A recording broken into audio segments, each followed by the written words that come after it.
మేము వరంగల్ నుంచి వడ్డేరు సంఘం స్టేట్ మహిళ ఆలకుంట రాజమ్మ. నేను కాంగ్రెస్ ప్రభుత్వం బాగానే ఉన్నది. ఇప్పుడైతే ఇప్పుడు బీదలకు ఇండ్లు కట్టిస్తాను. ఇవాళ ఆర్ప్రాయం ఎట్లుంటుందో అని డబుల్ బెడ్రూమ్ లో వాళ్ళ ఇష్టం ఎట్లున్నదో డబుల్ బెడ్రూమ్ అయితే డబుల్ బెడ్రూమ్, వాళ్ళకు ఓమ్లీగా ఇండ్లు జాగా ఉంటే జాగాలో ఇండ్లు కట్టిస్తారు ఇందిరమ్మ ఇండ్లు అని. అది బాగానే ఉన్నది. ఇప్పుడు ఎలాంటి గొడవలు లేకుండా మంచిగా వాళ్ళే ఎంక్వైరీ చేసి బీదలకు ఎవరైతే ఏం లేని బీదలు ఎవరున్నారో వాళ్ళకి ఫస్ట్ ఇడదాలని ఇప్పుడు ఇండ్లు కట్టించుడు జరుగుతా ఉన్నది. మా ఊళ్ళో నడుతున్నాయి. టాపులు కూడా పడ్డాయి మాకు. టాపులు పడుతున్నాయి ఇడదాల ప్రకారంగా పడుతున్నాయి. కాంగ్రెస్ మంచిగానే ఉన్నది. కాంగ్రెస్ పాలన మహిళలకు ఇచ్చిన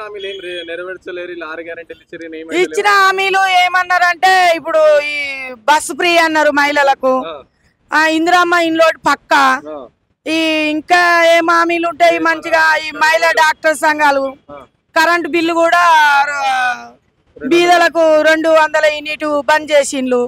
ఇంకేమున్నది బాగానే ఉన్నది. కాంగ్రెస్ ప్రభుత్వం వచ్చినాకనే కొద్దిగా నిమ్మలంగా ఉన్నాం. మహిళలను కూడా రేచుగా ఉన్నాం. వస్తున్నాయి కదా, తింటున్నాం. సన్న బియ్యం మంచిగా వస్తాయి. ఇప్పుడు కూడా మాకు రేషన్ కార్డుల కాడ కూడా ఇబ్బంది ఏం లేదు. రేషన్ కార్డులు కూడా సన్న బియ్యం వస్తాయి. పోవంగానే ఒక్కలున్నా కూడా వాళ్ళ మీద ఎంతమంది నెంబర్స్ ఉన్నారో వాళ్ళకందరికి ఇస్తున్నారు. మేమైతే సన్న బియ్యమే తింటాం. మా పిల్లలు కూడా గవర్నమెంట్ లో కూడా ఫుడ్ పెడుతున్నారు పిల్లలకు. ఆడ కూడా సన్న బియ్యం పెడుతున్నారు. పిల్లలు కూడా ఆడ కూడా మంచిగా ఆరోగ్యంగా తింటున్నారు. మా పిల్లలంతా గవర్నమెంట్ లోనే చదువుతారు. లేదు అవన్నీ కావాలని పుట్టించుతున్నారు కానీ మేమైతే సన్న బియ్యమే తింటున్నాం. మా ఫ్యామిలీ అంతా ఎక్కడైనా సన్న బియ్యం మంచిగా ఉన్నాయి. ఇప్పుడు ఈ 5-6 నెలల నుంచి అయితే బాగా వస్తాయి.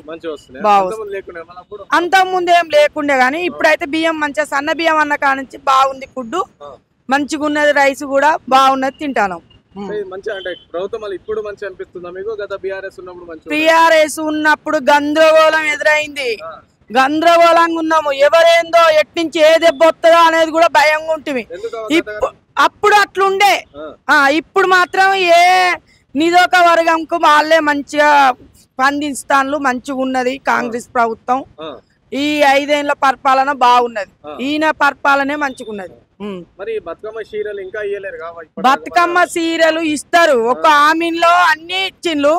ఒక 6 హామీల్లో బతుకమ్మ సీరియల్ కూడా వస్తాయి కావచ్చు. తొందర పడితే ఎట్లా వస్తాయి. ఒక్క ఇంటి వాళ్ళనే సర్దిద్దలేకపోతున్నాం. రాష్ట్రాన్ని సర్దిద్దాలంటే వాళ్ళు ఇంకా ముందు చూసుకొని సర్దిద్దుతారు కావచ్చు.